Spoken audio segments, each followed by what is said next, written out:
Bom dia, daqui a uns 2 minutinhos nós vamos começar a nossa aula.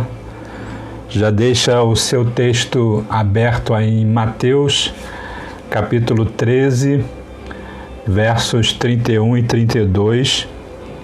Nós vamos falar sobre a parábola do grão de mostarda e das aves.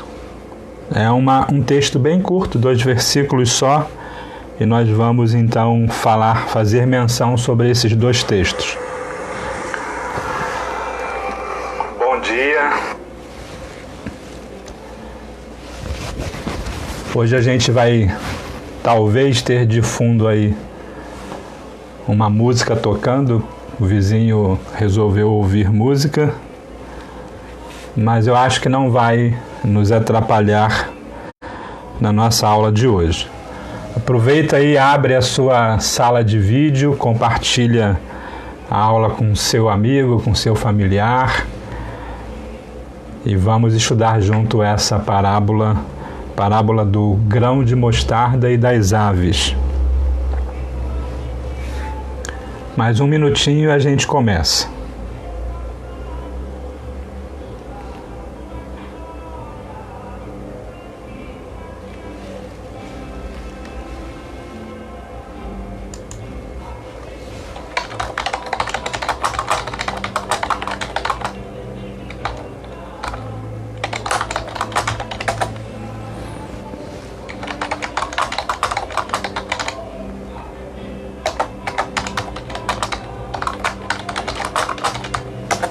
Então vamos lá, 10 horas, vamos começar a nossa aula de hoje. Abra sua Bíblia lá em Mateus, no capítulo 13, versos 31 e 32. Na minha tradução está escrito assim: E contou-lhes outra parábola. O reino dos céus é como um grão de mostarda que um homem plantou no seu campo.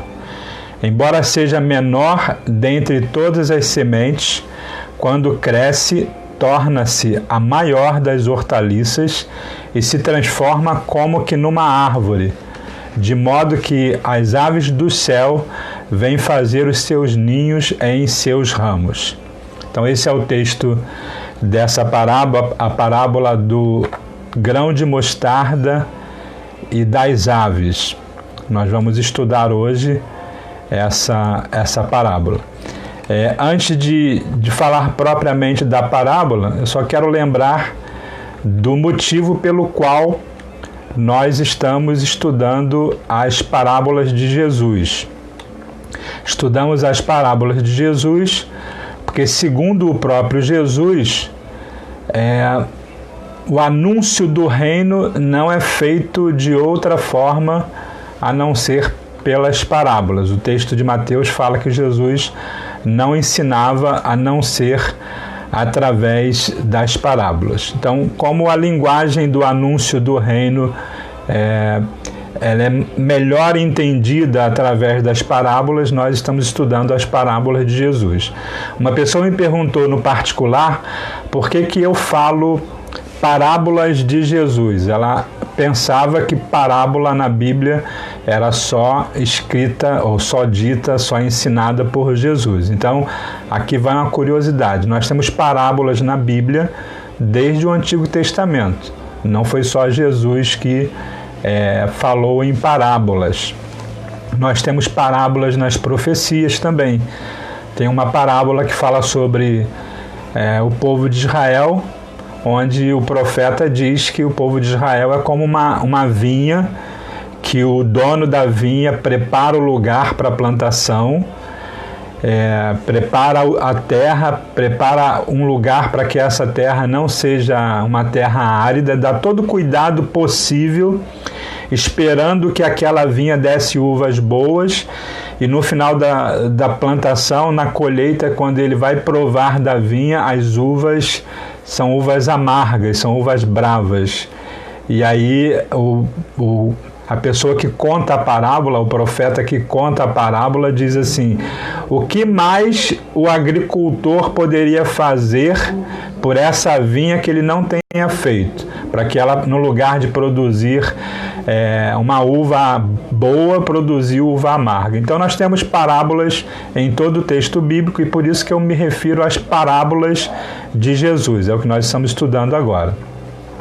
Essa parábola que nós estamos vendo agora, ela está entre a parábola do trigo e do joio, que nós já estudamos, e a explicação da parábola do trigo e do joio. Ela está ali com mais algumas outras parábolas, como que num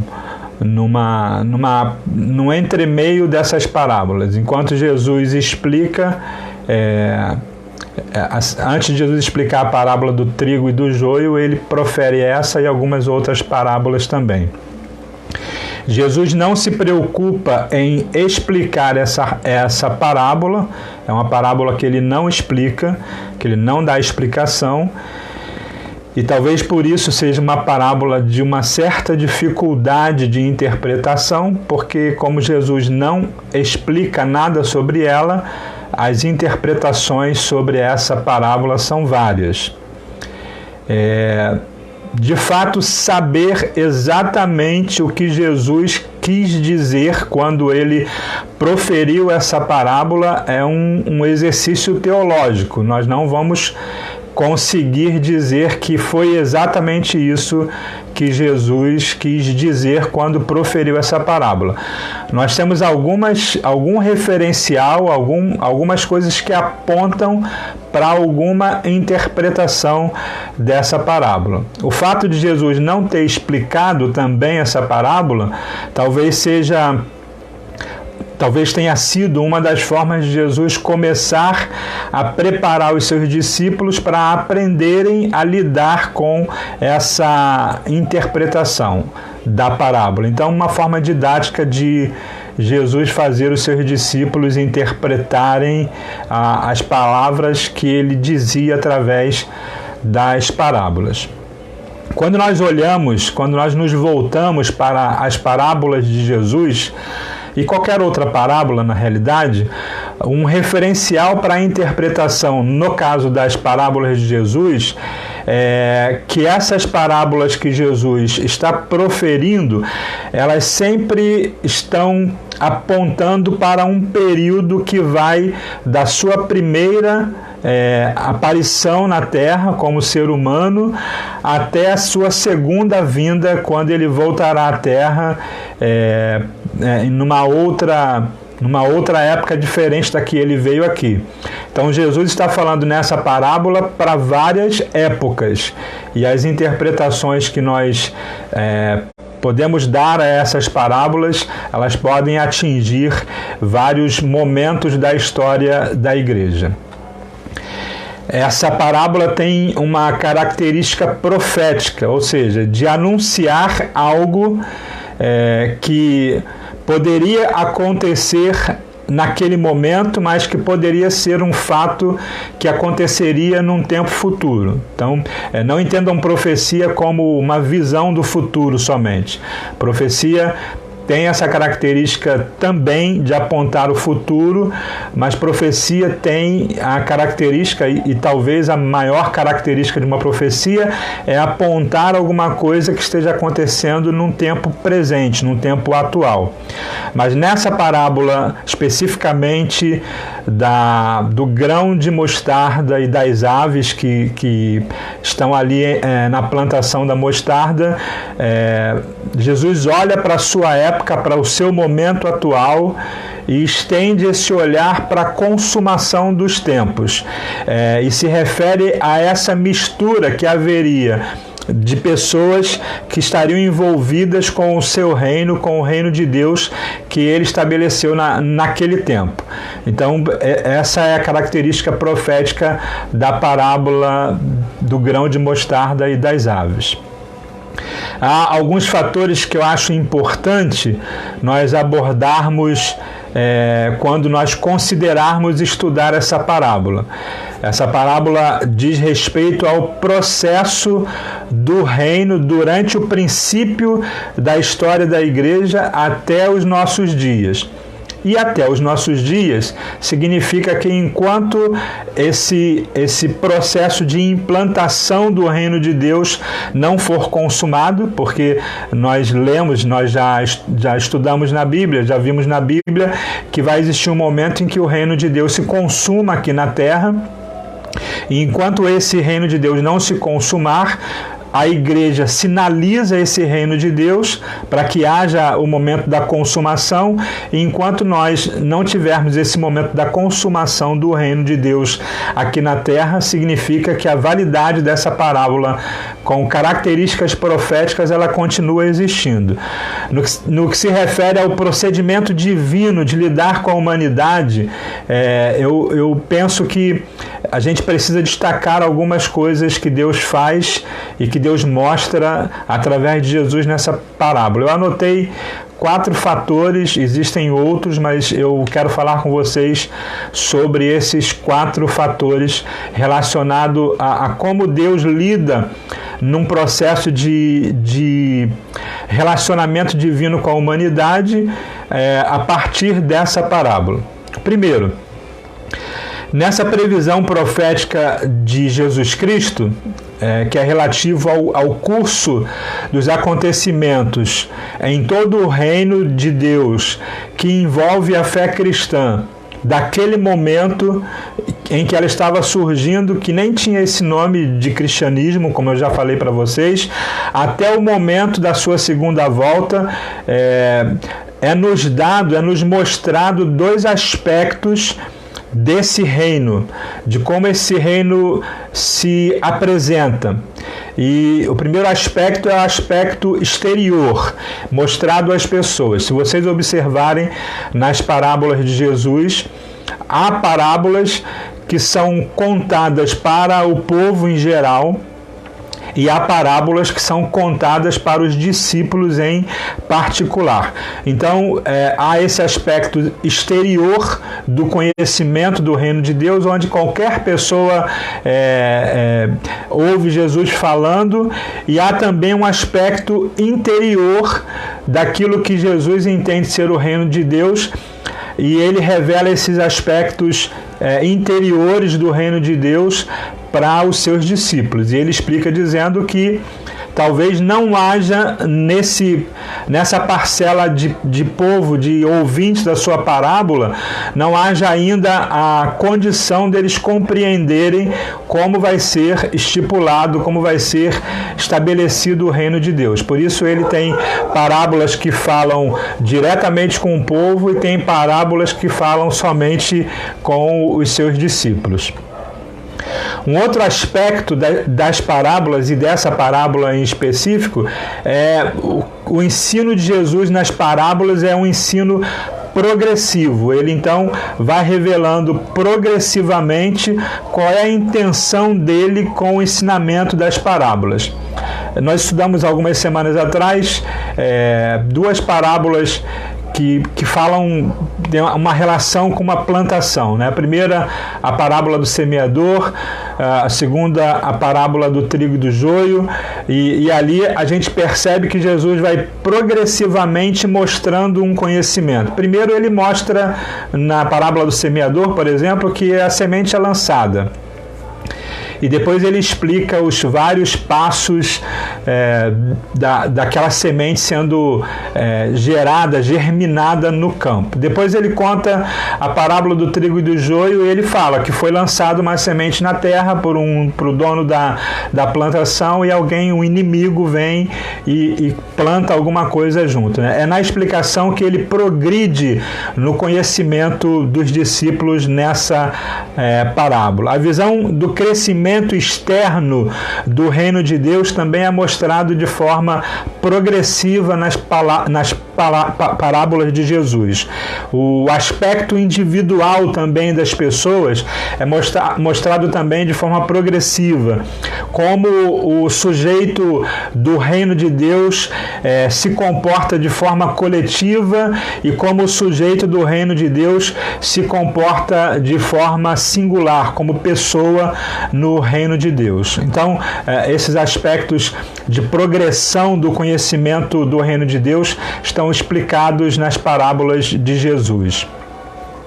Uma terceira coisa, a gente precisa ter cuidado nisso que eu vou falar agora. Nós precisamos fazer uma distinção, distinguir entre o que é interpretação e o que é aplicação do ensino de uma parábola. É muito comum que essas duas coisas que parecem ser a mesma coisa sejam confundidas. Mas de fato não é a mesma coisa. Uma coisa é você interpretar uma parábola e outra coisa é você aplicar essa parábola à sua realidade de vida. Essa parábola, por exemplo, do grão de mostarda, ela sofreu várias interpretações, várias maneiras de enxergar o que Jesus quis dizer na parábola. E eu já falei para vocês que a Bíblia não tem lá uma regrinha dizendo interprete dessa forma. Então as pessoas interpretam a partir de realidades que elas têm. Então essa parábola do grão de mostarda sofreu várias interpretações ao longo da história da igreja. Muitos consideram que essa parábola, por exemplo, fala do crescimento da igreja cristã a partir da vontade divina. Então, seria uma forma de interpretar essa parábola.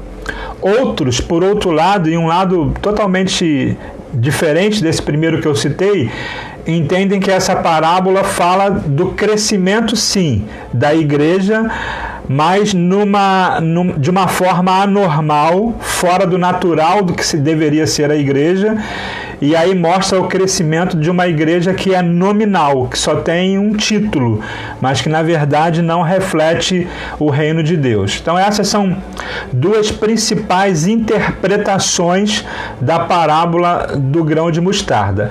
É claro que uma delas está equivocada. Não é possível que essa mesma parábola mostre que é o crescimento da igreja de Jesus Cristo, que sinaliza o reino de Deus de acordo com a vontade divina, e ao mesmo tempo seja a interpretação seja de uma igreja nominal que cresceu de forma desordenada e que virou instituição. Não pode ser as duas coisas, né?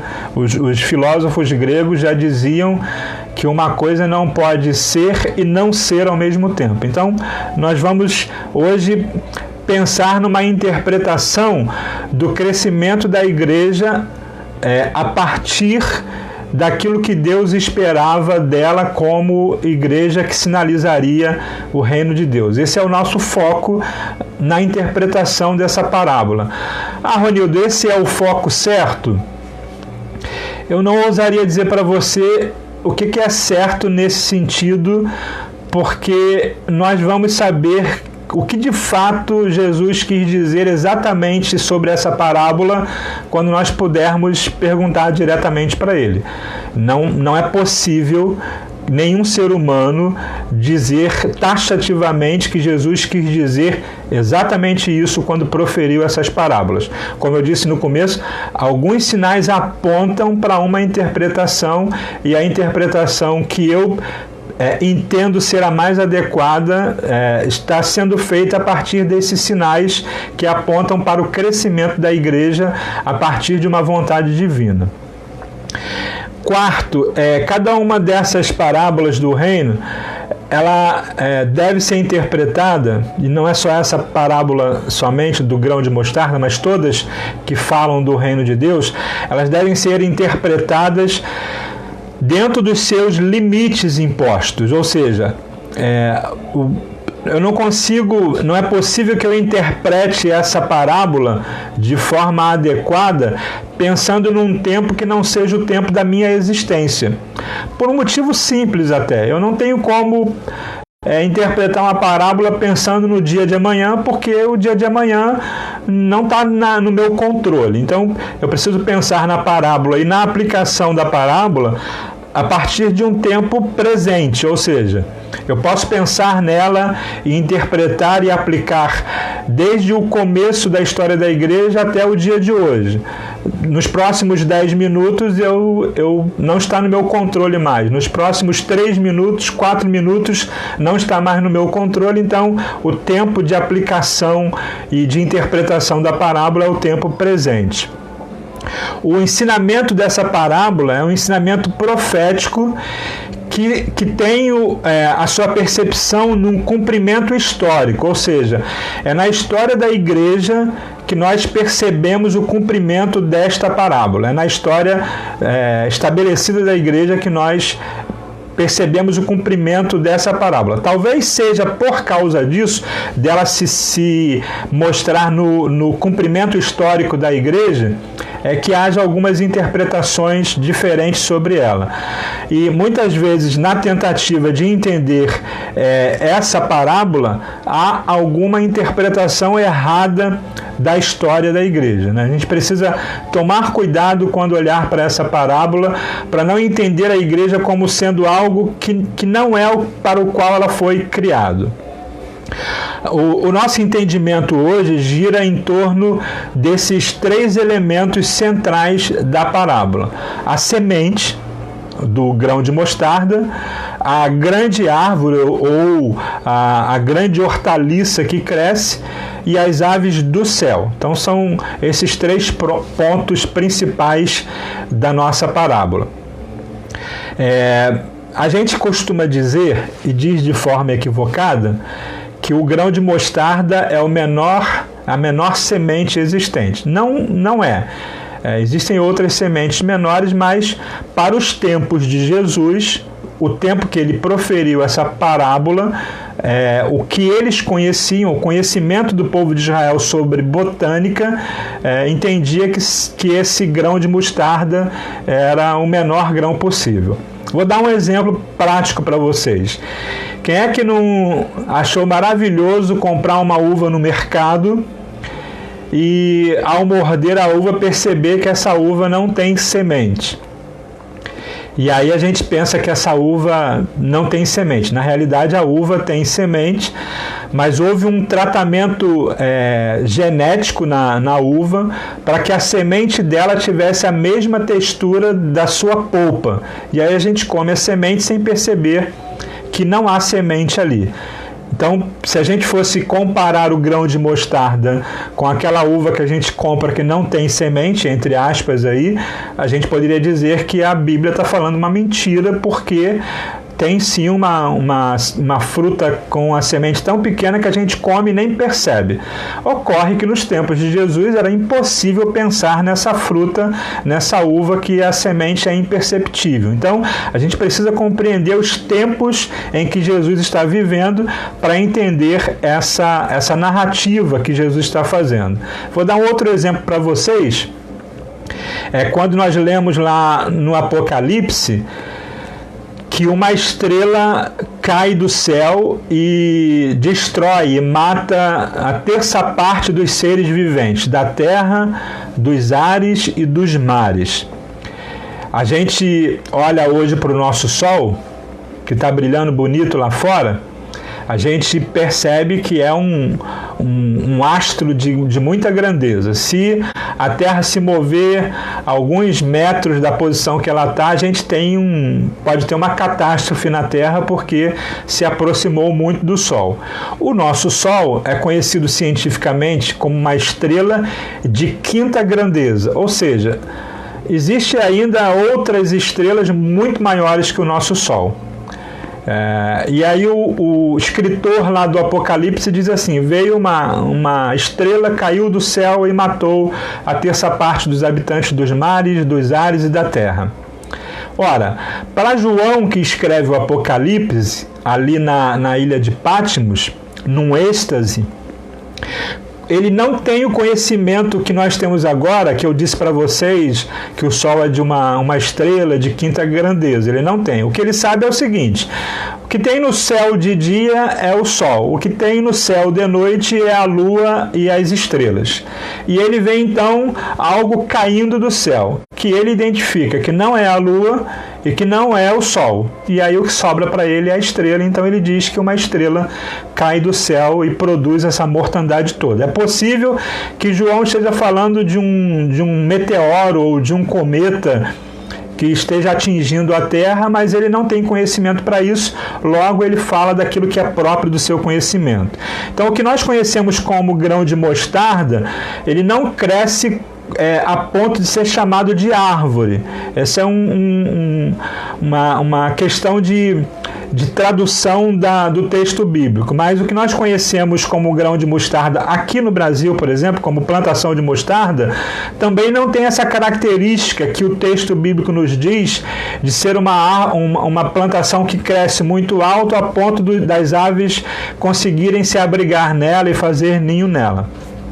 Se você olhar uma plantação de mostarda aqui, você vai achar um pouco difícil entender o que o texto bíblico está falando sobre grão de mostarda. E aí o que a gente vai precisar entender? Jesus está falando de uma mostarda, de uma planta que a gente tem traduzido como mostarda, natural daquela região onde ele mora, que chega a medir de 3 a 4 metros de altura. É disso que Jesus está falando. Se você tentar enxergar essa parábola pela mostarda que de repente você já plantou no seu quintal, você vai ter dificuldade de entender. Então, a gente precisa enxergar o que Jesus está falando no seu tempo para a sua realidade. Há uma palavra no hebraico chamada kardá, que é o nome utilizado para essa tradução nossa chamada de mostarda. Possivelmente, aí eu digo possivelmente porque eu não posso provar para vocês, possivelmente essa semente de kardá é muito parecido com o que a gente conhece hoje como mostarda, e daí os tradutores, para facilitar o nosso entendimento, traduziram como mostarda, mas não significa que é aquela mostarda que você conheceu na sua plantação, que aqui no Brasil é um pouco rasteira. Em razão do diminuto tamanho do grão de mostarda, a semente simboliza pequenos começos. Então é isso que é importante nós pensarmos na parábola do grão de mostarda. Ela simboliza pequenos começos e denota peso e medida inicial muito pequeno. Então essa é a visão que nós temos do grão de mostarda. Uma outra coisa interessante sobre a mostarda, sobre essa semente, é que ela produz as suas qualidades, são melhores enxergadas ou sentidas, né, no paladar quando ela é esmagada. Guarde isso. As sementes da mostarda, o produto que vai servir de tempero depois extraído da mostarda, é melhor percebido quando é esmagado. Essa semente cria uma árvore que atrai, que é atraente aos animais, às aves do céu, e elas, além de fazer seus ninhos lá, elas também comem dessas ervas que estão lá. Então a mostarda produz abrigo e produz alimento para essas aves que estão ali. Então essa parábola representa um pequeno início de um movimento chamado igreja, que começa pequeno, mas que cresce ao ponto de ser atraente para as aves e atraente para produzir ninhos, produzir abrigos para essa árvore, para essas aves. O livro de Marcos trata como grande árvore, cresceu como uma grande árvore. Talvez essa observação de grande árvore não esteja tão bem específico para a nossa realidade, porque de fato é uma hortaliça, não é uma grande árvore, é uma hortaliça, mas que cresce de uma forma muito grande. Essa mostarda é a maior das hortaliças, e por isso que Lucas especifica também que ela cresceu e se fez árvore. As hortaliças, mesmo que a gente observe o crescimento grande delas, não são de fato árvores, elas continuam sendo hortaliças. Ou seja, a semente produz aquilo que ela foi designada a produzir. O crescimento das árvores, por exemplo, é lento, mas o crescimento das hortaliças, como essa da semente da mostarda, é um crescimento muito mais rápido. Quem teve experiência com plantações, pequenas plantações, entendem bem o que eu estou falando. O crescimento de uma árvore até ela produzir um fruto é um crescimento muito lento, mas o crescimento de hortaliça é mais rápido, a ponto dela produzir, dar condições para a produção de outras hortaliças. As hortaliças vivem o suficiente para produzir as flores e as sementes que elas vão gerar para a produção de novas hortaliças. Assim, uma hortaliça que cresce de uma forma muito grande sugere uma expansão inteiramente voltada para a sua realidade de crescimento. Por último, as aves do céu. As aves do céu representam, na nossa parábola, as pessoas que se aproximaram do Evangelho do Reino e foram da igreja. Se nós observarmos bem nos textos bíblicos, quando Jesus está anunciando o Evangelho do Reino, ele está fazendo isso no contexto do seu povo, num contexto religioso chamado judaísmo, e, como eu já disse, ele não está fundando uma nova religião, ele está apenas tentando fazer com que os seus irmãos judeus pudessem rever os seus conceitos da sua religião. E aí Jesus, então, começa a ensinar a partir da lei. Ele não elimina a lei, mas começa a ensinar como ser judeu sem fazer com que com isso o ser humano seja colocado de lado. E aí há uma expressão que é profética, que diz assim: ele veio para o que era seu, mas os seus não receberam. Mas a todos quanto o receberem, ou seja, a pessoa que escreve isso está falando de pessoas que ele não conhece, que está para acontecer ainda. A todos quanto o receberem, será dado o poder de ser chamado filho de Deus. Então, as aves do céu aqui nessa parábola, elas podem representar aqueles que passam a fazer parte do reino, mesmo que a princípio não tenham sido fruto dessa aproximação de Jesus Cristo como rei daquelas pessoas. E a gente precisa pensar então no tamanho da semente da mostarda e o resultado do seu plantio. Quando a gente olha para o tamanho da semente da mostarda e o resultado do seu plantio, para vocês terem uma ideia, a semente de mostarda que o texto bíblico está falando deve ter de 1 a 2 milímetros no máximo. Se eu segurasse um grão de mostarda aqui na mão, o que você veria era isso que você está vendo, os meus dedos e mais nada. Não obstante ter esse tamanho tão pequeno, o resultado após o plantio é identificado de uma forma muito clara. Jesus, então, com o seu movimento e com essa parábola, mostra como vai ser o crescimento daquilo que ele está ensinando na Palestina do seu tempo para aqueles homens, para aquelas mulheres. E Jesus, então, começa um movimento que é pequeno, que é muito pequeno mesmo, e tem umas características que mostram que não é um movimento que nasceu para criar um grande destaque, mas é um movimento que começa pequeno, com características pequenas e que vai crescendo aos poucos. Eu quero dizer para vocês algumas coisas sobre esse movimento de Jesus. Primeiro, o Messias de Israel vem de Nazaré.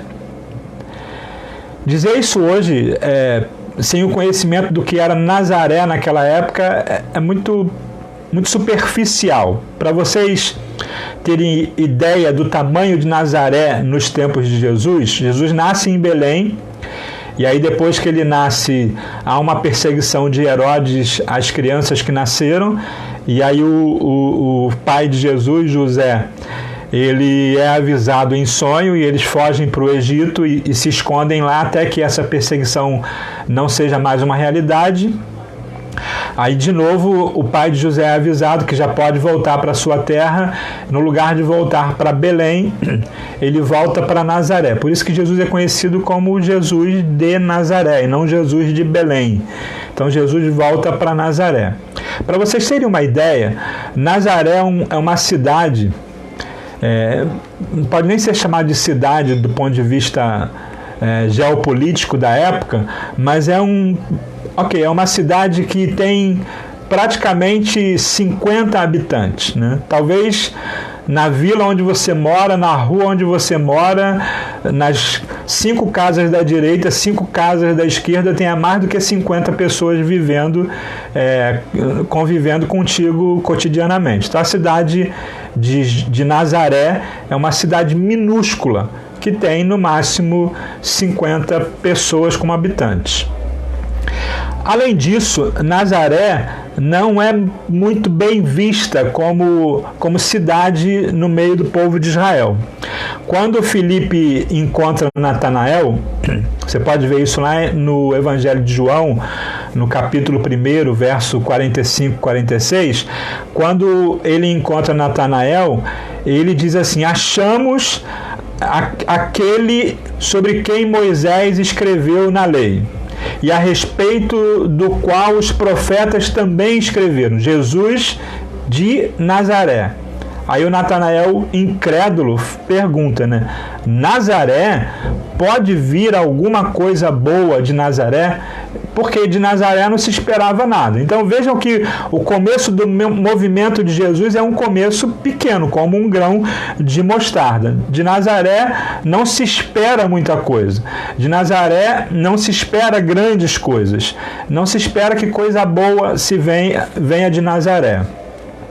Outro ponto sobre essa questão do começo diminuto da história da Igreja de Jesus, do estabelecimento do reino de Deus aqui na Terra, a gente vai encontrar lá quando Jesus entra em Jerusalém. Jesus é o Messias esperado dos judeus, embora eles não identifiquem isso, e eu vou dizer daqui a pouco porquê, mas ele é o Messias que foi prometido pelos profetas, né? Os profetas falaram sobre a chegada do Messias, e Jesus é o Filho de Deus, o Messias prometido pelos profetas, que chega em Jerusalém.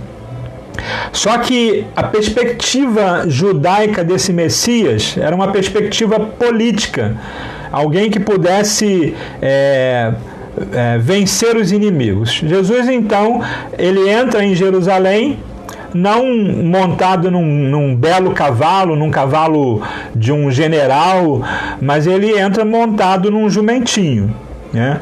E ele é aclamado, nós às vezes observamos em algumas composições poéticas, em alguns filmes, em algumas obras de artes, uma multidão aclamando Jesus, mas na realidade não são todas as pessoas que estão aclamando Jesus. Jesus não é uma unanimidade no seu tempo, mas algumas pessoas, um grupo de pessoas está aclamando ali: Hosana ao filho de Davi, bendito o que vem em nome do Senhor, e Jesus está sendo aclamado, para que esse mesmo grupo de pessoas que chama Jesus de bendito, que diz que ele vem em nome do Senhor, Hosana ao filho de Davi, essa expressão Hosana ao filho de Davi está dizendo claramente ali para aqueles homens e mulheres o seguinte: esse é o Messias, porque o Messias prometido vem da raiz de Davi. Então eles estão dizendo: nós acreditamos que ele é o Messias.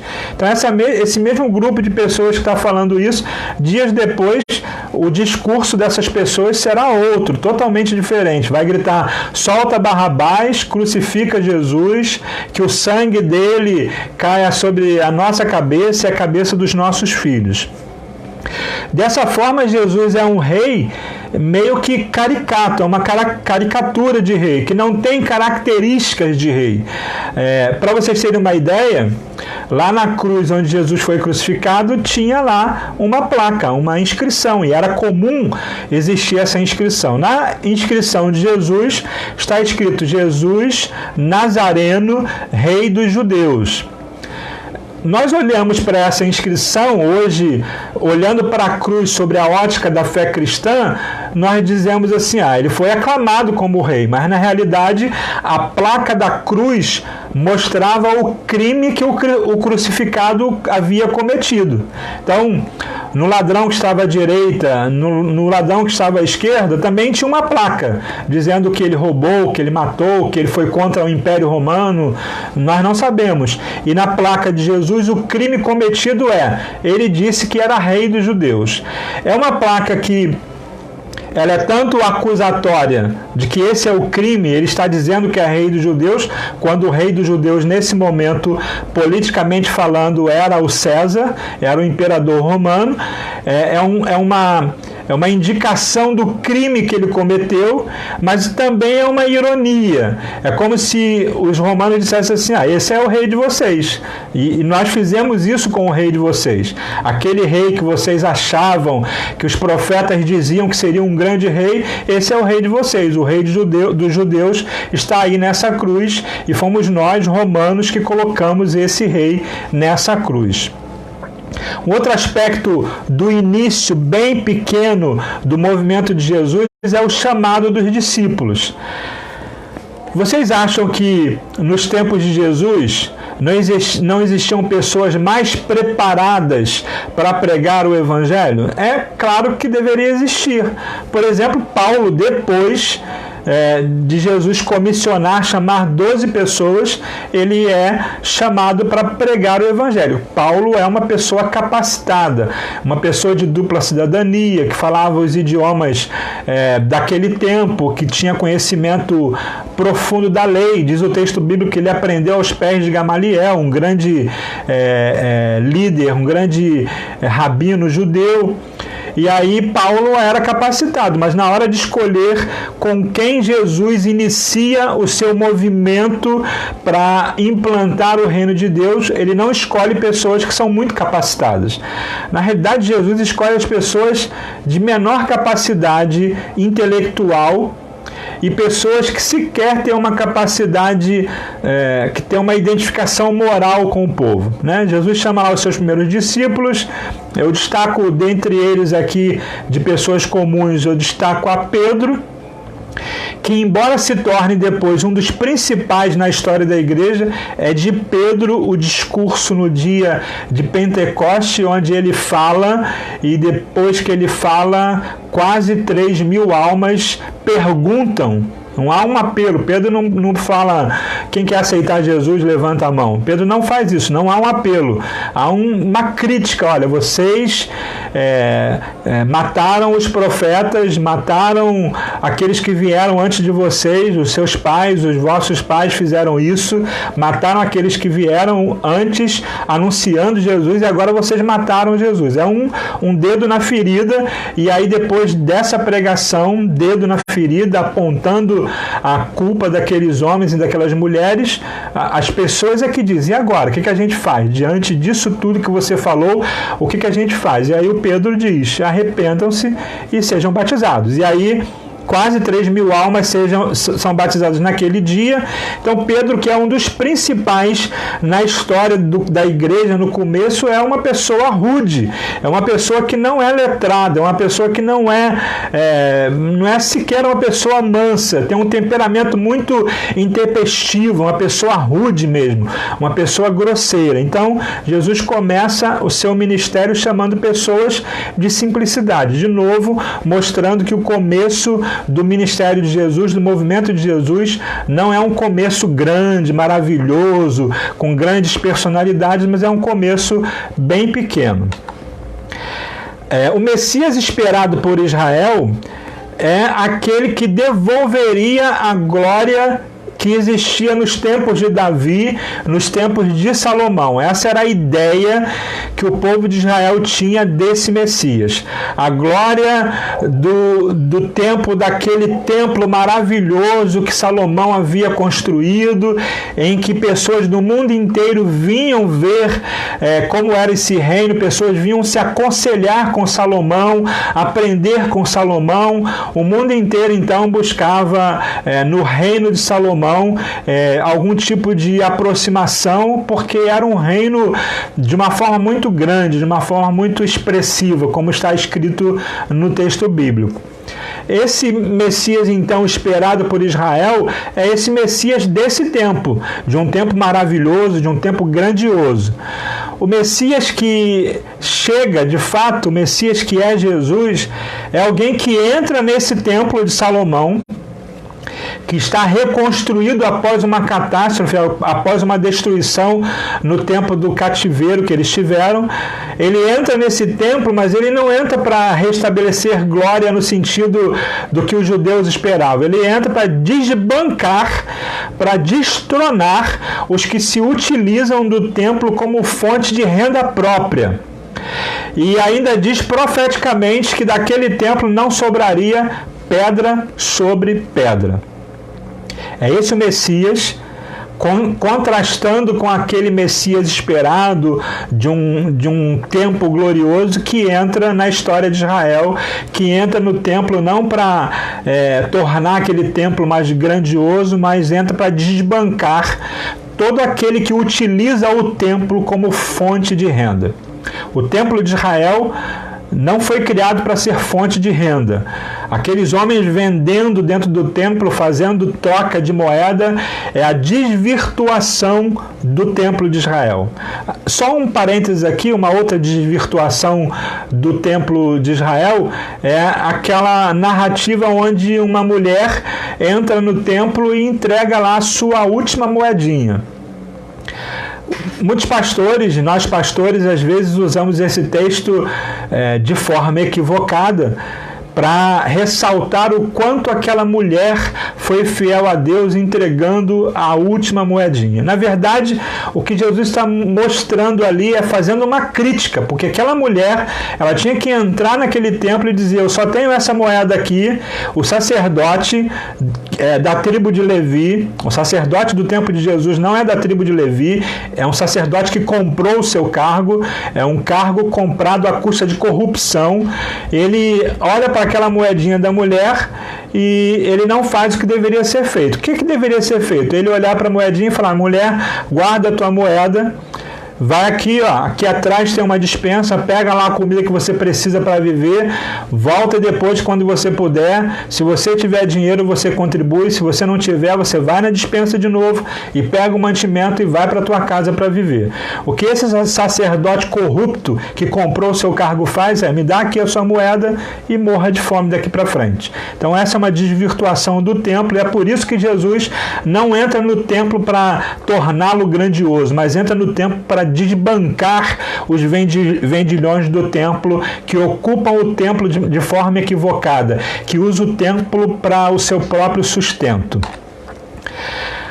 Uma outra característica desse Messias esperado por Israel é que esse Messias deveria desbancar os inimigos de Israel. O inimigo de Israel nesse tempo são os romanos. Os romanos são os imperadores do mundo e eles são os inimigos de Israel nesse tempo. O que Jesus faz com esses inimigos? Ele não faz nada.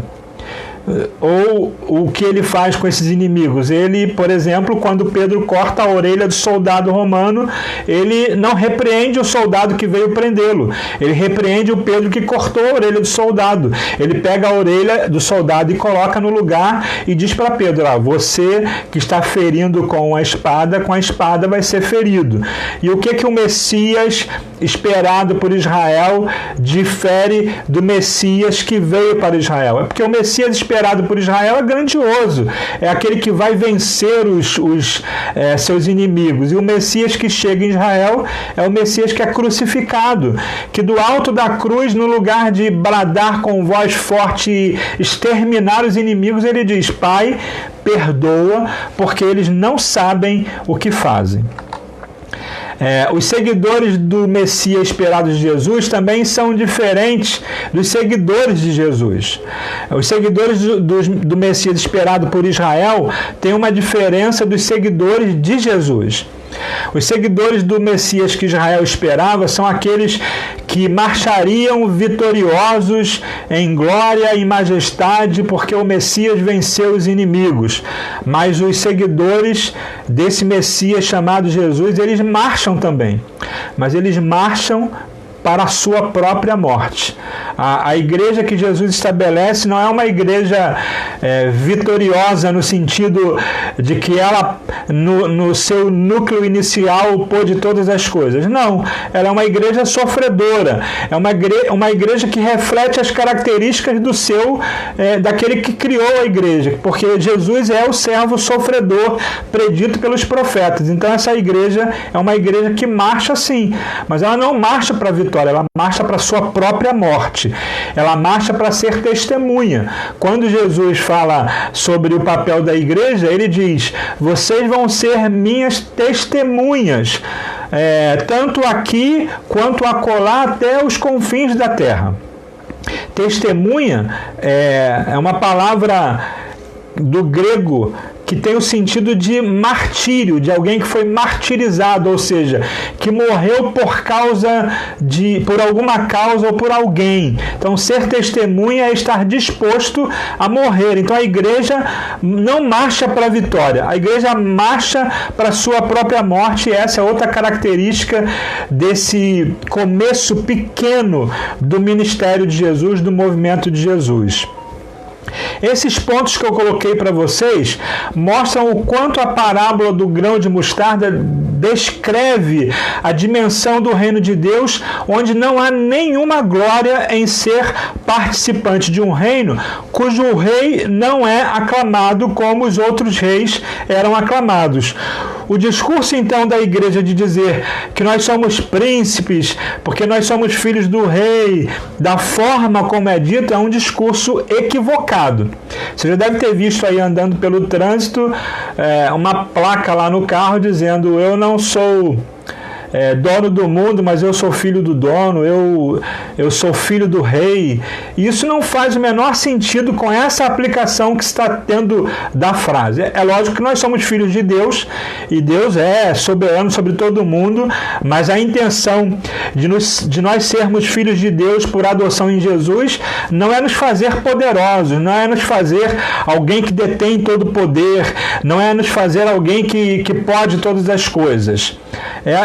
Nos mostrar que nós temos uma filiação que foi restaurada em Jesus, não por causa do nosso merecimento, mas por causa da graça de Deus estabelecida em Jesus, que nos permitiu ter acesso de novo com o Pai. É esse o sentido de nós sermos filhos de um rei, de nós sermos considerados filhos do rei, e não no sentido de termos poder, e não no sentido de termos vitória o tempo todo. Aquele pensamento de que é só vitória o tempo todo é um pensamento que destoa da realidade histórica do reino, desde o seu começo, simbolizado por um grão de mostarda, até os dias atuais. Não tem o menor sentido colocar o reino de Deus e a igreja que sinaliza o reino de Deus como algo extremamente poderoso, com poderes políticos, com poderes que são alheios à própria história da igreja. Nós precisamos fazer uma leitura adequada da transição entre o contexto do Antigo Testamento, da história de Israel no Antigo Testamento, e o contexto da história da igreja no Novo Testamento. No Antigo Testamento, por exemplo, a fidelidade produz uma colheita muito grande para aquele que é fiel. A fidelidade produz a vitória contra os inimigos. A fidelidade a Deus produz a ampliação do domínio geográfico daquele reino. Essa é a perspectiva do Antigo Testamento, mas no Novo Testamento, nesse movimento de Jesus que começa pequeno como um grão de mostarda, a perspectiva é diferente. Jesus diz, olha, se vocês forem fiéis, as pessoas vão odiar vocês. Se vocês forem fiéis, vocês serão perseguidos. Se vocês forem fiéis, dirão calúnias contra vocês. Se vocês forem fiéis, vocês serão mortos. Então não há nenhuma relação de grandeza em fazermos parte do reino de Deus, no sentido como algumas pessoas às vezes classificam, de uma grandeza política, de uma grandeza financeira, de uma grandeza que não seja uma grandeza espiritual, mas de uma grandeza material. O sentido do crescimento do grão de mostarda é produzir aquilo para que ele foi feito. Nós precisamos então fazer essa leitura adequada do que era o crescimento, do que era a fidelidade no Antigo Testamento e do que é a fidelidade na perspectiva de Jesus, que começa o seu reino com semelhante ao grão de mostarda. O reino de Deus, então, descrito por Jesus como uma semente pequena que cresce e se torna grande a ponto das aves usarem como espaço para ninho, para descanso, para terem sombra na vegetação delas, não muda uma realidade dessa planta. Ela pode ser muito boa para tudo isso que eu falei, além de produzir a própria mostarda, abrigar as aves e ter sombra e ser muito frondosa e servir de exemplo para Jesus, explicar como é o reino de Deus, que começa pequeno como grão de mostarda e vai crescendo de uma forma exponencial. Mas isso tudo não muda uma realidade dessa planta chamada mostarda. Quando essa árvore se torna grande, ela vai produzir sementes.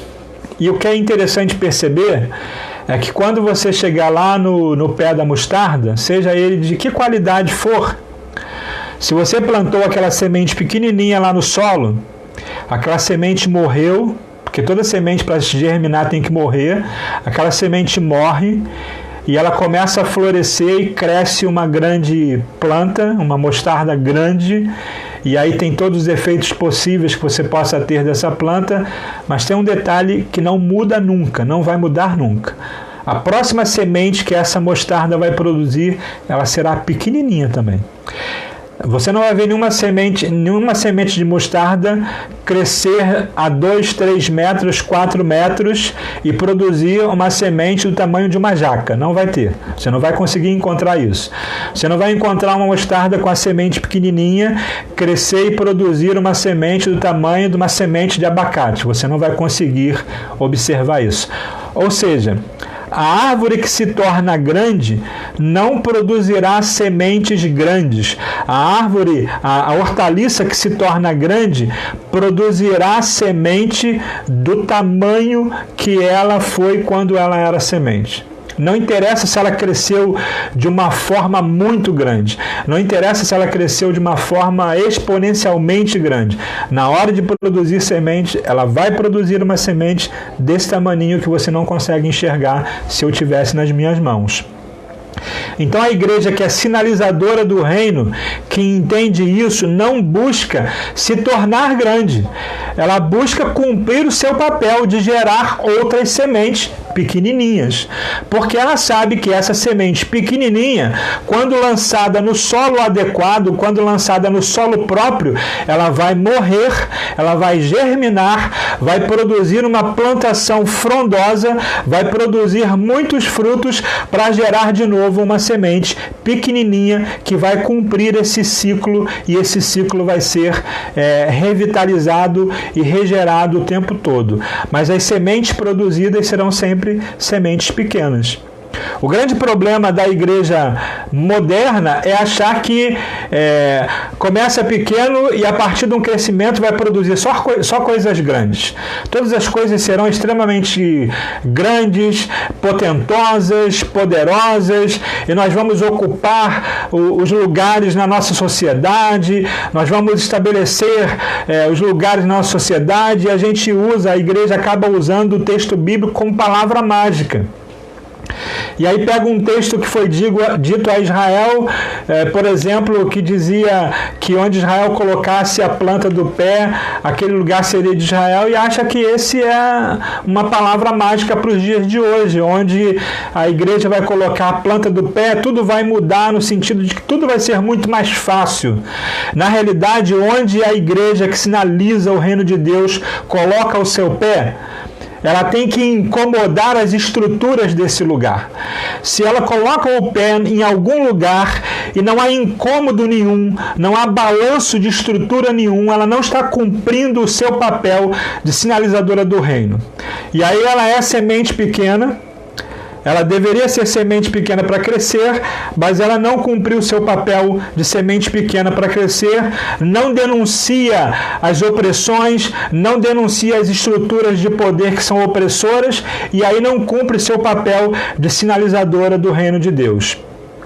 A igreja que cresce seguindo a origem dela, ou seja, de pequenininho, de semente de grão de mostarda, ela não precisa se aliar a nenhum tipo de poder para ser poderosa. A sementinha de mostarda, ela não precisa se aliar a uma planta maior, que tem uma semente maior, para ela ser uma plantação que depois atraia os animais, as aves do céu, para estar ali à sua sombra. Ela não precisa disso. Ela começa a sementinha e ela cumpre o seu papel como sementinha e ela cresce como tem que crescer, mas ela não depende de nenhuma estrutura poderosa para ser o que ela é.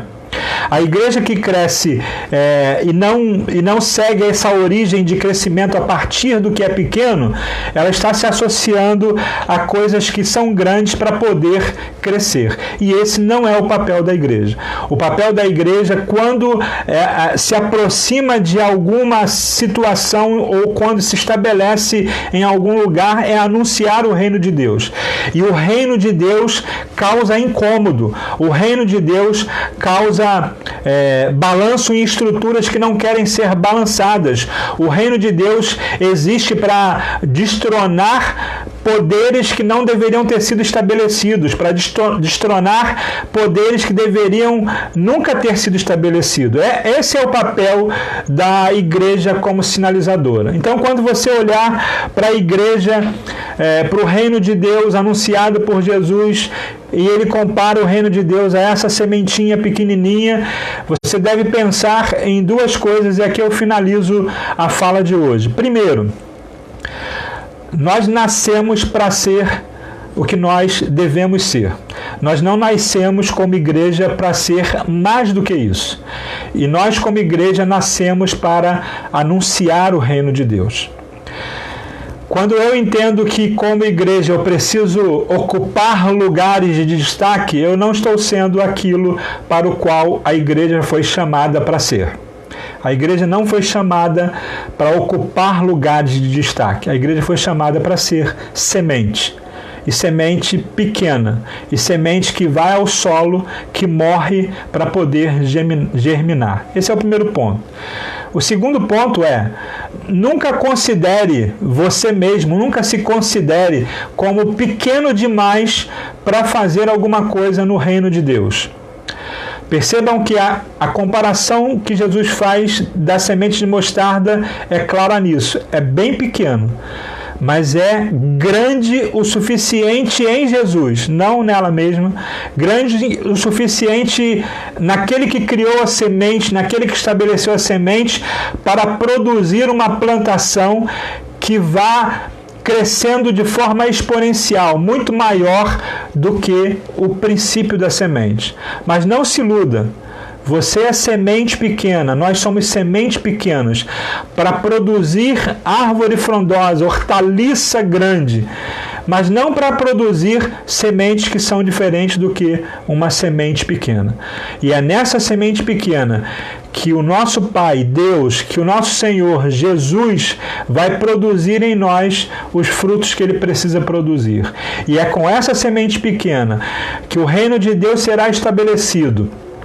e atrairá para ele pessoas de várias situações, de várias realidades, de várias posições sociais, de vários contextos sociais, de vários contextos religiosos, serão atraídos por essa semente que virou essa árvore, essa planta frondosa, e as pessoas habitarão, poderão estar ali à sua sombra, recebendo naquilo que é o reino de Deus, daquilo que é o reino de Deus, as bênçãos de ser estabelecido como sinalizador do reino. E eu espero que essa mensagem de ser semente pequena, mas podendo cumprir o seu papel de ser estabelecido como sinalizador do reino de Deus, fique plantado no seu coração hoje, de modo que você compreenda que nós fomos feitos semente pequena, para que nós pudéssemos dar o crescimento apropriado no tempo certo, da maneira certa que Deus desejar que nós façamos. Eu queria orar contigo. Deus, muito obrigado pelo ensinamento da parábola do grão de mostarda e das aves que vieram habitar na hortaliça que se formou a partir dessa pequena semente, Pai. Muito obrigado porque a sua igreja começou dessa forma, pequena, diminuta, quase que imperceptível, mas chegou a uma progressão da forma a se tornar reino de Deus. Não permita, Senhor Deus, que como igreja nós almejemos nada além do que sermos diminutos, do que sermos pequenos, do que sermos semente, do que sermos até mesmo irreconhecíveis. Mas permita que nós sejamos, ainda que irreconhecíveis para a sociedade atual, nós sejamos sinalizadores do Teu reino nessa terra. Que nós sejamos aqueles que vão destronar estruturas de poder estabelecidas, pessoas que vão ser usadas para mostrar que o Teu reino é diferente do reino opressivo estabelecido no mundo, Pai. Que o Teu reino é um reino de amor, de paz, de justiça e de equidade, Pai. Muito obrigado por isso que a parábola da mostarda nos ensina a sermos pequenos, mas sendo pequenos, nos tornarmos grandes, não por nós mesmos, mas pela ação da Tua vontade, do Teu querer e da Tua voz, Pai. Muito obrigado por tudo, no nome de Jesus. Amém. Queria convidar você a estar conosco logo mais à noite, às 19 horas, nesse mesmo canal, nessa mesma página, para juntos louvarmos o nome de Deus, adorarmos o nome de Deus. Nós ainda estamos nos reunindo dessa forma, de forma não presencial, porque entendemos que esse é o momento de demonstrarmos amor uns pelos outros, cuidando de cada um de nós, mantendo a nossa igreja em casa, aprendendo em casa, adorando em casa. Então você é convidado, nosso convidado, nossa convidada, para estar conosco hoje às 19 horas no nosso culto de louvor e adoração a Deus. Que Deus abençoe o seu dia, que seja um dia abençoado na presença do Senhor. Fique com Deus.